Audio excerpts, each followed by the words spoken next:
কাউন্টিংয়ের প্রস্তুতি সদরের জন্য কীরকম চলছে এবং কতটা বছর হয়েছে?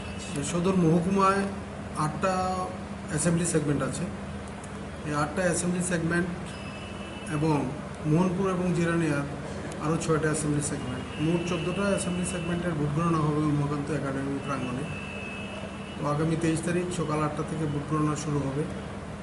সবগুলা অ্যাসেম্বলি সেগমেন্টের জন্য কাউন্টিং হল প্রস্তুত হয়ে গেছে। কাউন্টিং হলের ভিতরের যা প্রয়োজনীয় সামগ্রী তাও আমরা প্রস্তুত করে রেখেছি।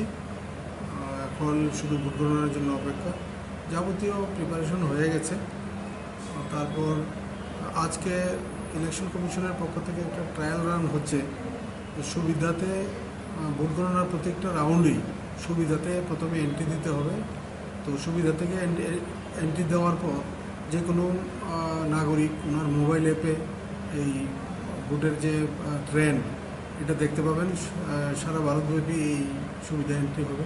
আজকে আমরা তার ট্রায়াল রান সম্পন্ন করেছি এবং সার্বিক প্রস্তুতি চূড়ান্ত।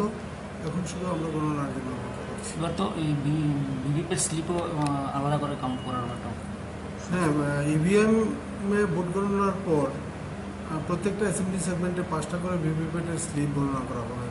5টা ভিভিপ্যাট মানে 5টা লটারির মাধ্যমে নির্বাচন করে 5টা পুলিং স্টেশনের প্রতি অ্যাসেম্বলি সেগমেন্টে ভিভিপ্যাট স্লিপ গণনা করা হবে। এটা করলে ভোট গণনাটা সময়টা বেশি লাগতে? হ্যাঁ, ভোট গণনার সময়টা একটু দীর্ঘায়িত হবে, যেহেতু একটা কাউন্টারেই একটা করে 5টা গণনা হবে, তো একটু সময় নেবে। তার জন্য ভোট গণনা একটু রাত্র হতে পারে সম্পূর্ণ করতে। ধন্যবাদ আপনাকে স্যার।